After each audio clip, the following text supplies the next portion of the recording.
Welcome to The Longer Game, the only show that's dedicated to the future of retail. We bring on real-life people in the retail industry. We talk about their experiences, we share their stories, we apply it to what's currently going on in the market, and we look towards the future of retail. You could say it's Retail Reimagined. My name is Michael Maher. I run a customized, done-for-you service agency called Cartology that helps brands win on Amazon. Now, while my expertise stems in the Amazon field, we bring on a wide array of guests because retail is expansive. You've got e-commerce. Yes, you've got marketplaces like Amazon.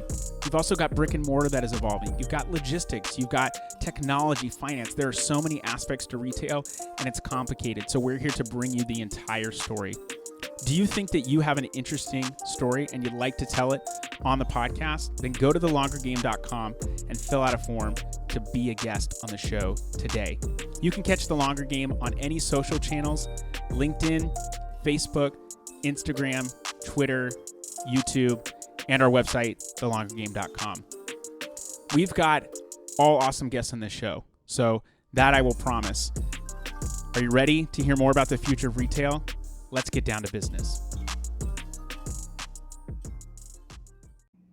Welcome, everybody, to The Longer Game, the podcast where we talk about retail, all things retail, the future of retail. I'm trying to fit the word retail in as many times as possible.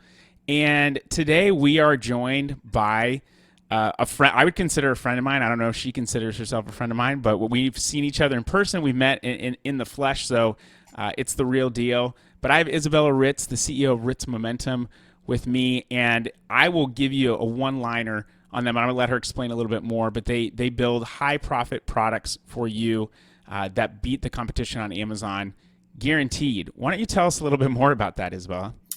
Hey, Michael. So thank you for having me. I love podcasts. I love to talk, and I love to provide value.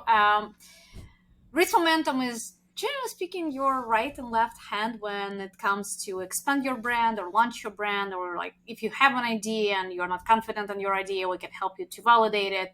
And we also can help you to find the product if you have no idea what to sell on Amazon. Sometimes these niches might be super weird. Sometimes they can be super common. Sometimes the niche might be super saturated, but with a very low purchase rate and where you have plenty of opportunities to launch high profitable product. So we are using 5 different type of the software to make and we're building relationships in between them to make sure we understand the numbers and we understand what the numbers wants to tell us. So it's not like, oh, look, we have 5 competitors and we have 1 million demand a month. And the competitors don't have any great customizations or something like that. We're actually looking very deep into the numbers and we're trying to understand where the numbers are coming from. And if you personally have the opportunity to launch the specific product in the category at this time when we're doing the research. So we're doing the very, very deep data-driven validation.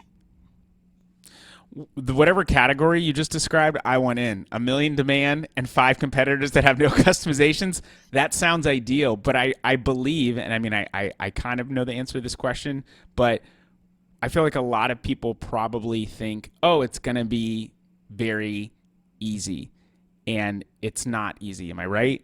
Yeah, you're right. And actually, something that I just dropped, I realized that yesterday we released one of the products that one of the potential clients is signing, as we speak, he's signing the contracts with us. The product has 3 million plus searches a year with the substantial growth, and the trend started, I believe, in 2019, and it's growing super, super fast. And this niche had just 4 competitors for the past 12 months, and all 4 competitors been successful. In total, the niche is about, I believe, 27 or 32 competitors in total. And the average price is $75 with the cost of goods of about $8-9. So the profit of this product is huge, and the unit is pushing an average. Every seller is pushing an average 1,000 to 1,500 units a month. It doesn't mean we're finding these opportunities daily, but those exist. Right. but those exist. And at this point, when you launch product like this, it doesn't matter how much you're going to invest, the profit will be yours at any point.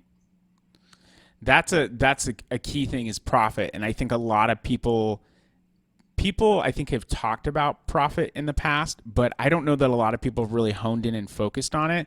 And of course, in the age, you and I are both in the Amazon specific space, in the age of aggregators coming in, which I think there was some good and bad with that, but with that coming in, just a ton of increased competition.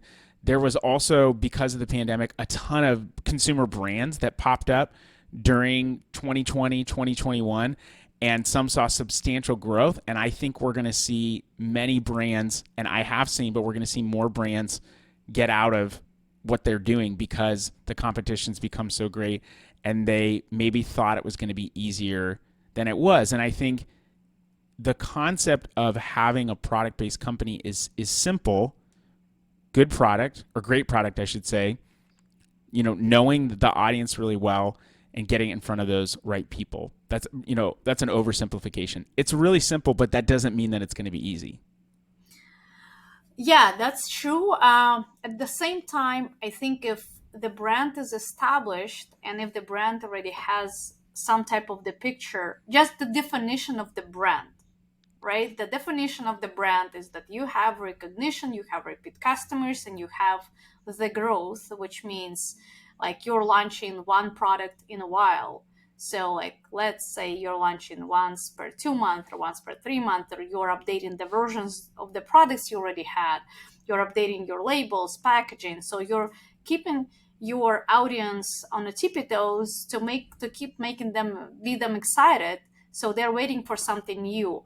And this is the definition of brand. If we're talking of the sellers that decided to launch something and then they've been also consumed by aggregators at some point just because they've been pushing a good amount of revenue, this is not a brand. That's just the seller and the product and the account that is profitable, or highly likely profitable. Aggregators are not profitable. So those can back out because at some point they will die just because they're not building the brand. And these days, e-commerce is about branding. So if you're building the email list, if you're building your audience, you are being successful.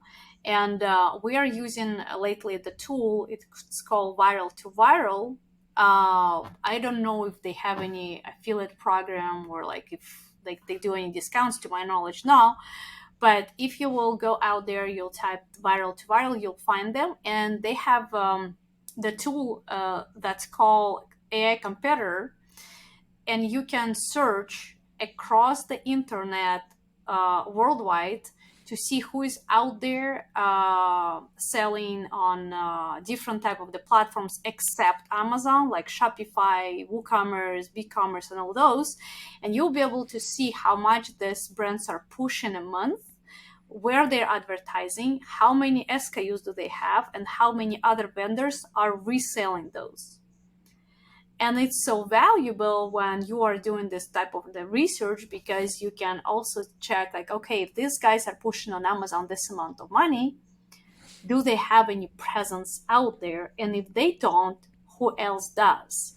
So how many competitors do you have outside of Amazon? And do you have opportunity to advertise yourself out there, especially given that Amazon just recently closed, not Amazon, the Facebook and who else? TikTok is not confirmed yet, but they're closing links to advertise products to Amazon. Yeah. So, and this is huge right now, because at this point, if we've been so excited to have this external traffic, and now we cannot have it just because their platform decided not to, so they don't want to advertise it anymore. But correct me if I'm wrong, TikTok didn't have links in posts anyway. They did not, but you could post them in your bio. And this is how. And they're removing the bio piece. But couldn't you do like a link tree and then have an Amazon product in there, or are they removing that as well? I'm not the big TikTok person. I'm not. Okay, yeah. I mean, I'm not either. So I cannot talk about TikTok, but Facebook, Meta doesn't want to give out their traffic to Amazon anymore. And they said Amazon wants to own the traffic. So that's why we're not giving this traffic to them anymore. So fuck them. Here's what I think is funny about that. Yeah, right. Like, okay, screw you guys. Here's what I think is funny about that, though. Visibility on one channel actually has an impact on other channels, whether you are sending direct traffic or not. And what I mean by that is, if you look at advertising on Amazon as a platform, I've dug into this, and 23% of the sales that come from your search advertising are actually happening off platform. That could be in a retail physical store as well. 45% of sales that come from display advertising, like DSP on Amazon, are coming and happening off platform. So that means visibility on one platform. Of course, a very visible platform like Amazon is going to be different than Newegg or something like that's a very niche platform, but the visibility on that platform actually helps you off platform. So I don't really think that TikTok trying to remove links or Facebook, Meta, whatever, trying to remove links is going to hurt Amazon's visibility, because that's where people go to look for products. They're not going to, more people are using TikTok, maybe more Gen Z are using TikTok and some millennials, but people still go to Amazon predominantly to look for a product. Right. But people that don't go, or like when you're launching the brand and you want to have the visibility of this brand out there, you're using influencers. And you will still be able to use those influencers, but influencers will not be able to say, go to my bio and click the link. Now Right. Search, find, buy, which is also beneficial for the sellers. But at the same time, it's not clickable, and a lot of people are lazy and they don't know how to use the keywords properly. And it will be like third and fourth order effects, which a lot of sellers don't want to have. And with Meta, we've been able to use like this external traffic that helped us to rank the product, because on when you advertise your product via Facebook and Instagram, Meta, right? Like, what's your main goal? You want to target people that are not searching for you. This is why you're going out there to target based on... You want to target an audience. Yeah, audience based on the interests. And if I don't have something in my head that I'm planning to buy, like the mic for the podcast, I will not go and start searching it immediately, just because I don't have this thought. But if you will target me and you'll say, oh, Bella, your mic, your Shure something number 7 mic is not working anymore. Yeah. Now it's a new model. You have to purchase it. And like, oh, wow, yeah, I have to purchase it. And I'm going on Amazon, buy this link, and I'm buying it. And then I'm increasing sales for the seller just because it was external purchase. And by cutting this channel, that will be such a pain for a lot of sellers. I'm sure people will come up with some very interesting ideas, but they also said they don't want to drive traffic to Shopify as well. They said, no, we want our personal platform, and this is what Facebook want to transform. They really want to be, eventually they want to be a marketplace where they will charge sellers for selling there. Right now it's free. Right now you can sell on Instagram and on Facebook without paying anything. You just list there. When these companies start to go outside of their, like outside of the, I love it. The topic is retail in general, but when brands start to go outside of their, what I will just call, let's call it the Ritz momentum zone, where they really shine, where someone's really focused in on something. We'll call that the Ritz effect. Okay. Yeah. We'll give you some additional brand clout here, but when brands go outside of that and they don't necessarily know or have the capability to do something, it can be really damaging. I think a great example of that is Shopify trying to build a fulfillment network to compete with Amazon. And what did they recently do? They exited that business because it's way more complicated than they could have ever expected. So when I hear of a Meta or a TikTok trying to create a marketplace, it's not that I don't think it's possible. And I'm curious on your take. It's not that I don't think it's possible. I just think you might be underestimating what you're trying to build here. Yeah. You can disagree with me, by the way. You don't have to agree with me. I just always am like, Okay, we'll see what happens.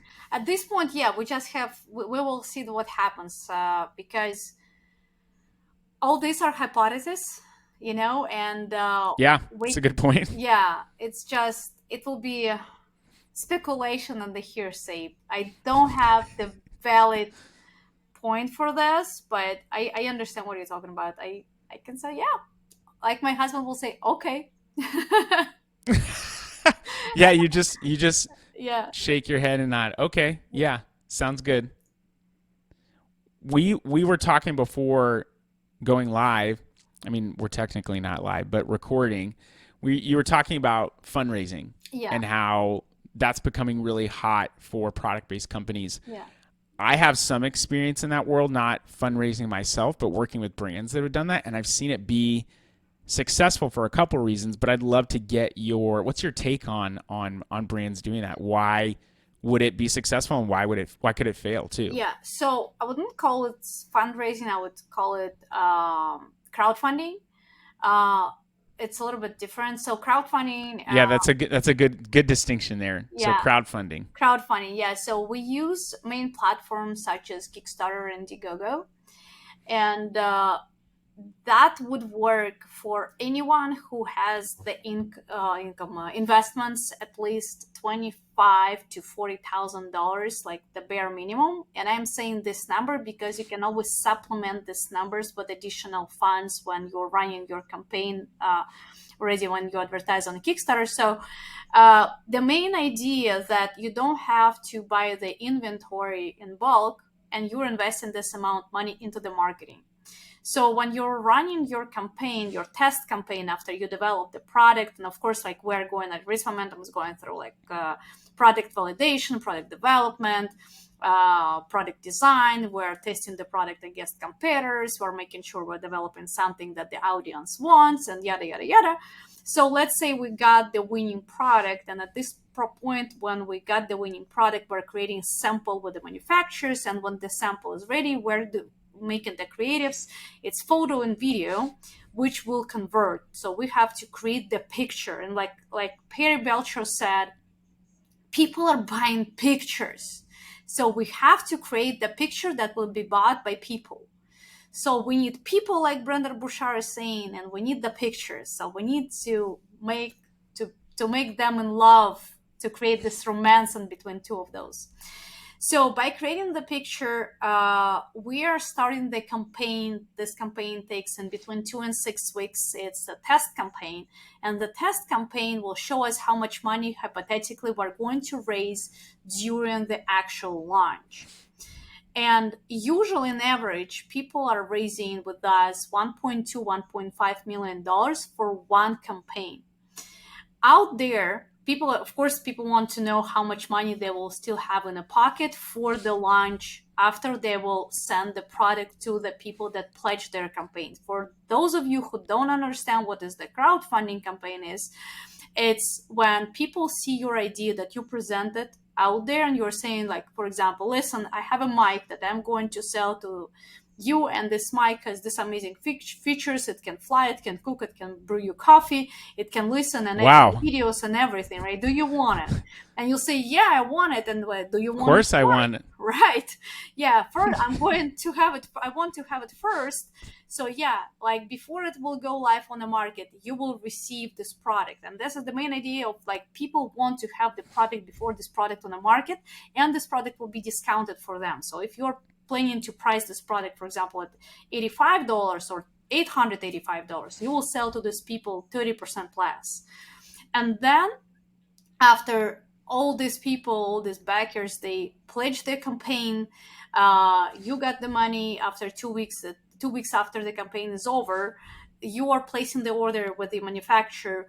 You're manufacturing the amount that you have to send to people because they pledged the campaign, and you also manufacture the amount of units you want to launch on Amazon or Shopify, whatever you want to launch. Of course, we recommend to launch with Amazon as well. And because you already have email list, you can use this email list to repurpose to help you launch it on Amazon. And in this email list, you will have people that pledged and not pledged, because some of them will show you interest on the front end, but they will not finalize the purchase. But you still have these people that still they had the intent, and you can tell them like, listen, you missed the purchase during campaign, but we're launching this product on Amazon in 2 weeks. If you still want it, this coupon code will be there for you in between day 1 and day 3. If you want to use it, reply us or something. Like, you create any type of, there are plenty of opportunities to create a campaign, and then you're repurposing the same list that you've been building to launch your product on Amazon with the audience you already have. And it will be much easier to launch because you have these thousands of people that are interested in your product. And if couple days ago I would tell you can repurpose this audience with a Facebook campaign, now I cannot tell you that because because crazy how fast stuff changes in e-commerce, because it's about to be changed. So we have these changes coming, and they're not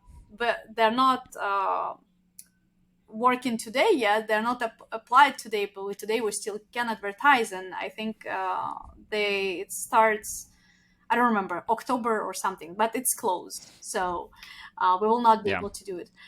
So, and at this point, we'll have to come up probably. I think we will use Google or any other platform, but Google also can create for you lookalike audiences, and you will be able to repurpose to the audience you created for your product and advertise it out there.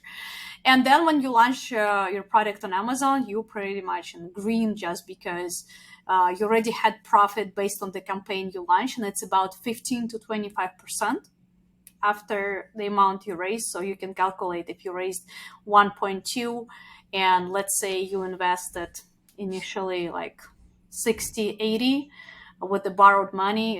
If maybe you didn't borrow money, then you were having in hands about 225, 250. So minus the amount you already invested, you're still 115 profit, which is not bad at all. And it's enough to launch at least one product successfully. And then you can start another one.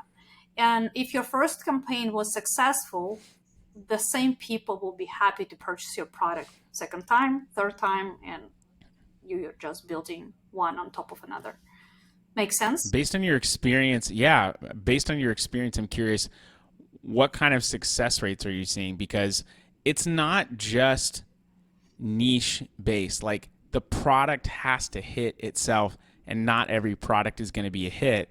And that's not something that you can even, I mean, you don't know until something hits the market, especially if it's a newer item, if it's going to work or not. Or something could make all the sense in the world for it to work well, and it doesn't. And then something that you least expect to do well takes off. So what kind of success rates have you seen with just product level? It's always 80-20. 80% of the products are at this point are being successful because they've been validated, and like built specifically for the audience. If the products were not validated, and I'm seeing it all the time, like products are just failing, because for the crowdfunding campaign to be successful, you have to have the product that people want to buy, the purchase, and you have to make sure that the audience that is doing crowdfunding, this audience wants to purchase it. So the product, if it's built correctly for e-commerce, it doesn't mean that the crowdfunding people would want to purchase it, but they would want to purchase it if this product is different enough, if this product has enough of benefits, and those benefits being explained through your creatives, through your marketing, through your page. And this is such an important part. If you did not build your creatives correctly, they would not convert into the pledging. It will be just not working. And even if the product is good enough, creative is supposed to be better than your product. They're supposed to talk. It's like, if you remember, I don't know if it's still going, as seen on TV, when people were buying just the regular pen. It's a regular pen, but they present you this regular pen like it's a know-how. Like, this pan is better than any other pan, so you can cook anything. You can make out of this pan, I don't know, like the rocket. And people were Money. like, money, yeah, you can cook money there. Like, and people like, oh, it's a pan. I want to buy this pan. So, and people have been buying this pan just because they saw it on a TV for 30 minutes. They've been watching 30 minutes advertisement. So in this case, people are watching like 3-4 minutes video. This video is supposed to be extremely high quality. So you don't have to, you probably will spend on the video more money than on a product, but this video will make you money. So you have to treat every single asset you create as a money-making machine. So you don't have to be cheap here. If you decide to like, oh, I just listen for the podcast, I'm going on Fiverr and then I'm going to create stuff. This is not how it works. And about the Fiverr, actually, I strongly believe that Fiverr and all these freelancer platforms, they really broke the perspective of a lot of new sellers and new startuppers, because they're placing orders for like listing and like, for example, in translation, something. And they don't know what to expect. They rely on the freelancers thinking that they're experts. Freelancers, they know how to, they have skills and they know how to use the tools, but they don't know the nature of your business. They don't know your customer avatar. They don't know anything, but they're saying, yes, ma'am, I'll do it. Yes, sir, I'll do it. Hello, sir, when you're ma'am. And all these things are happening. And then, yeah. And then you're just receiving this like, $5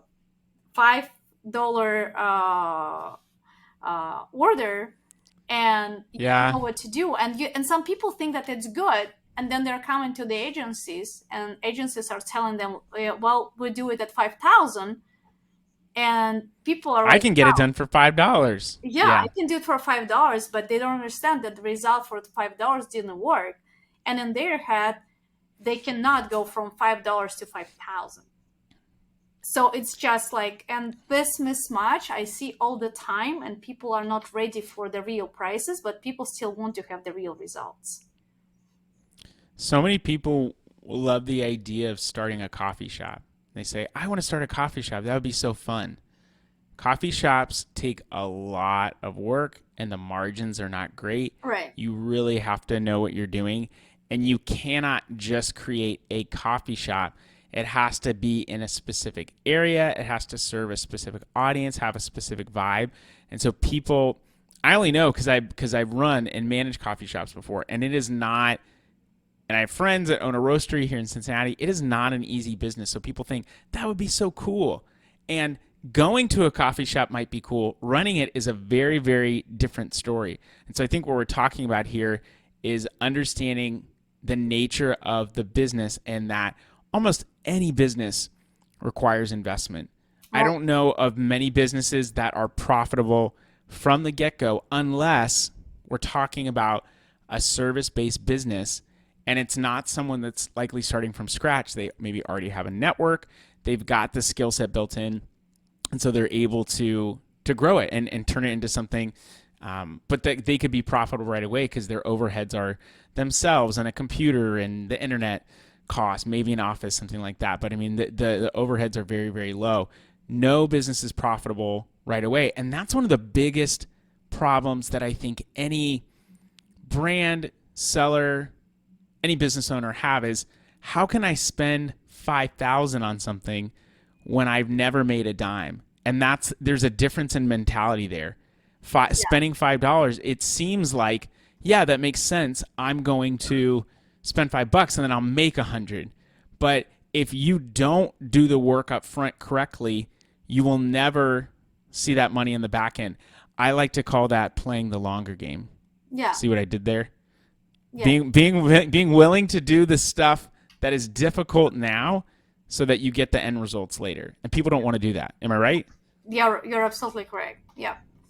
And sometimes we're also talking to people on our end, and people are saying, okay, how much do you charge for the services? And I already know where this is going, Izabella. I hate this question. this is going to manage an expectations. And I tried to find the best way to have this conversation with people, because this question I don't like. Because to have to answer this, you have to have the justification. And I'm always asking, how much do you want to make? And if the answer is in 6 figures, I understand we're a good fit, so we can help. And then I will tell them, like, listen, if you want to make this amount, we're going to charge you this amount. And then in people's head, and I'm like, do you think it's fair? And people are like, yeah, it is fair. But if people are saying, like, I want to make $10,000, I'm like, no, we're not good fit. Yeah. Because I understand, like, if they want to make that much, they will not be able to pay for the services, right? Even they will. And then, like, okay, how much then I have to make? And it's already different. So you have to manage perspective, and you have to manage expectations when you're starting to do any type of the business. Like, and these days, and I was watching just Kevin King released a very good newsletter today, and I was watching one of the videos when he said, like, a lot of gurus are telling you like, you can launch Amazon with like this amount of money, and this is a good video that you can watch. And the guy, I didn't remember his name, unfortunately, and he said, okay, this is what gurus tell you. You have this much money, you can invest, and you can buy, and you can make millions. And he's like, this is how we've been selling, and this is how much money we made on Amazon. And this is how much time took us to grow. And that was the actual, like, breakout of real stuff, of the real life stuff. And they had perspective of understanding of the amount of investments and the timeline. But a lot of people, especially new ones, they don't. And because their expectations didn't set properly, they're getting disappointed.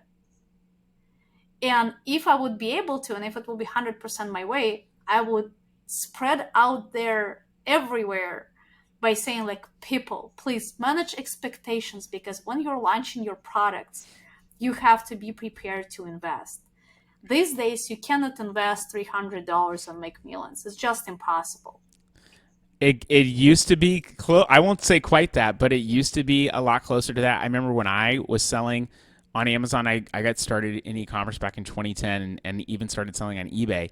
And you can invest a couple hundred, a couple thousand, and you could turn it into something really big. Right. And it's just not that way anymore. The barrier to entry is much, much higher. And even if you do wholesale, you can start wholesale probably like with $2,000, but it will take you, let's say, 6-8 months to get to 10 grand in revenue. It's a different ball game, Yeah. and I think it stems initially from what we talked about before, which was just a lot more increased competition.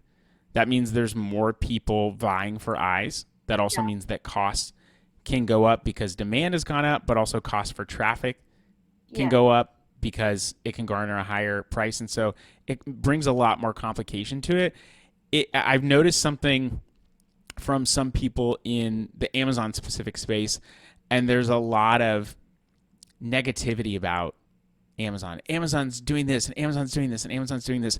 Don't get me wrong. Amazon is not the best partner to work with. I'm not going to lie to you. I'm going to be honest. It's one of the reasons why my agency has a job, because we help manage that partnership, if you want to call it that, with Amazon much easier than you would be able to do it on your own, because we have the experience of speaking Amazon, for lack of a better term. But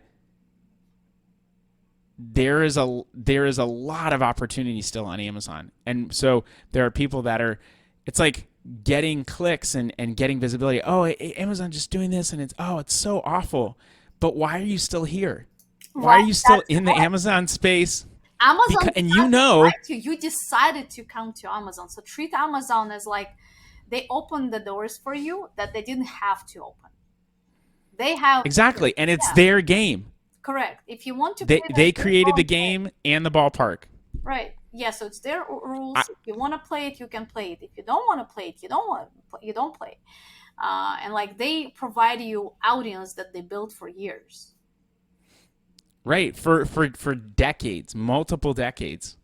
Yeah. That they initially sold books only to, and then built up enough data to start doing other things, to start building greater product lines, to build their own product lines, to build an ad platform, to do all these additional things. So if it's really that bad, you can always walk away.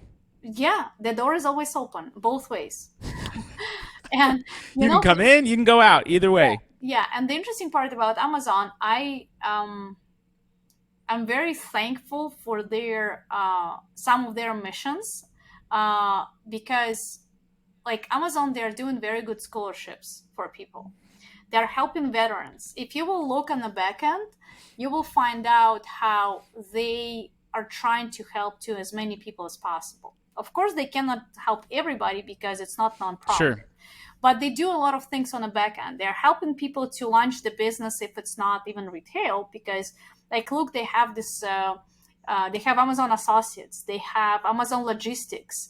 Like if you want to launch Amazon Logistics company, the entry is just $10,000 to $25,000. It's just the requirement you have to be the one who is operating the business as well. So you cannot just delegate it to somebody. But you're hiring the drivers, you're buying the cars, and that's a whole business thing unto itself. Right. Yeah, and they will load you, so you don't have to chase the clients. They're telling you, please ship. Just take the responsibilities. Just operate your logistics. And this is the silver plate. Please do. They give you the model. They give you the clients. You literally just have to go out and bring the cash and do the operation. Correct. So Amazon is doing a lot of good jobs that people don't want to see, because people really a lot of self-focused. And the moment you're... Say that again. People are self-focused? Did I hear you right? Humans are more interested in themselves than other people. Is that true, Izabella? I'm glad we're on the same page, Michael. I can't say that. I mean, I recently, this is going to come out much later than this, but I recently posted some content on social about this. Like, there's a lot of negativity around Amazon, and don't get me wrong, they should be challenged. But there's a lot of good stuff too. One of the things people used to complain about all the time was not having enough data. There is so much data now that there are companies that are aggregating that data together, which is kind of that AI competitor, the viral to viral company that you talked about, that AI competitor piece of the software where they can go and grab all this information and give it to you. Yeah. That aggregation of data is a whole industry now. And specifically with Amazon, there's so much data that you need people to aggregate that and put it into visualization. You need to put it into some kind of platform where you can look at it all together so that you can make more informed decisions. But there's a lot of good things, and there's a reason why people are still here, because there's plenty of opportunity. Right. And it is. If there was an opportunity, people would not just complain about it. Yeah, they wouldn't complain and point their finger. They would say, hey, I'm getting out of here. Yeah, I'm getting out. That's correct. But people still trying to go through the obstacles to make it happen. And if you think deeper about Amazon created the whole ecosystem. So it's not just the platform. Now, there are plenty of people that are making money just because Amazon exists. You and I are included. Yep. I'm very thankful for that. I have problems with Amazon. I'll be vocal about those problems, but I also want to have a good view about the positives and other things. It just never ceases to amaze me. But again, we're talking about humans trying to get attention. So yeah. I guess I shouldn't be that surprised. Right. You're absolutely correct. But opportunity abounds. Yeah, and the most complaining people are the ones that are risk averted. I love that. The people that are complaining most are the ones that are the most risk averse. Is that what you said? Yeah. Yeah, I love that. I think for anyone out there, any business that's wanting to get involved in direct-to-consumer, e-commerce, Amazon retail, there's always a barrier to entry, but there is a huge cost that's associated with it. And some categories and products may be able to have less of that, but it's always an investment. And I can tell you, Izabella, I have, if you want to call it this, I have sold myself out of projects and clients before because I was honest. And I said, I had someone that came to me in the pandemic and wanted to sell masks. And I said, okay, what's your target? Like, what are you wanting to hit? Well, we want to hit, $1 million in a year. I said, okay, let me put some projections together and talk to you about that. And I said, okay, based on what I'm seeing, I think you could do 1.5 million in the first year. Maybe it's going to cost you about 1.3. Yeah. And it was crickets, because they didn't want to hear that. They wanted to hear, I'm going to, invest a couple thousand and I'm going to make millions back. And it could be that way over a long period of time, but it takes time, and there's not profitability right away. You're most certainly going to dip into your own pockets. And if you're not prepared to do that, it may just not be the spot for you. Yeah, that's correct. So I think it's a good place to just put a pin in that for now. Let's see. Humans are selfish. There's still plenty of opportunity on Amazon. The Ritz factor. I like all those things. We'll post all that on social media. So if people want to find out more about you, Izabella, and what you're up to, I know you travel a lot, so maybe they'll find you on a plane. Maybe they'll find you at a show. People want to know really more about you and what you're doing. Onboarded from the plane, and when I'm flying, when I'm skydiving, you can find me there too. Okay, with a big billboard, I'm sure, or some kind of tail. I recently was skydiving with in a sweatshirt with Jason Fladlin on it, by yelling and screaming one too many. I don't know if you know Jason Fladlin. He's so great, and he's amazing by teaching people. I don't actually know if he's teaching people how to do the webinars, but he's the best who is doing webinars, and his book is about how to do webinars. And he, if you know amazing.com, he made them. He sold their courses in the amount of 35,000 licenses back in 2013, I believe, for $9 million. One webinar. Man. One webinar. Yeah. So it's about where you can find me. Sometimes I'm just flying. If you want to know more about you, though, where can they go? Yeah, about me. In LinkedIn, Izabella Ritz. Our website, Ritz Arm, and Instagram, Ritz Momentum. We also have Telegram chat that you guys can join and ask questions if you have something. There is no stupid questions. Even sometimes when I see the question how to open Amazon account, I want to blow up, because I'm like, damn, go and Google it.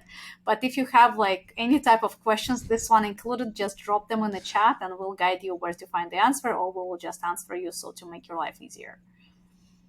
You post some good content on Instagram. I follow you, and I tend to like it.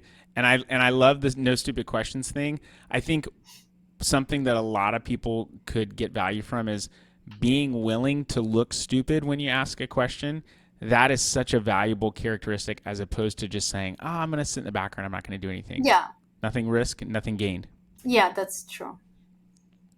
Well, thanks for coming on, Izabella. Everyone out there, costs money to make money. Takes money to invest into a business. Do not expect to be profitable right away. I can't tell you how many times I've said that, but I feel like it still bears repeating because of how many people still believe that. But that's our show. That's it. We don't have anything else, so get the hell out of here. All right, that was the show. What did you think? That was the longer game. We would love for you to share the show with other people and to leave us a review of the show. So go to iTunes, go to Spotify, you can go to YouTube, comment, leave a review, and share this on any social channels that you are active on and wherever you have influence. We want to share this story and stories like it to as many people as possible. Do you have a compelling story and do you want to come on the podcast and talk about it, and you're in the retail industry? Then go to thelongergame.com, fill out a form, and we will contact you about coming on the show. You can find us on any social channels, Instagram, LinkedIn, Facebook, Twitter, and you can go to our website, thelongergame.com, to actually read all of these episodes in blog form in text, because we know not everyone's going to listen. This podcast is brought to you by my agency, Cartology. We are a customized, done-for-you service agency that helps brands win on Amazon. It is super complex selling on the Amazon marketplace. We help simplify that for you. This podcast is also brought to you by Podcastify Me.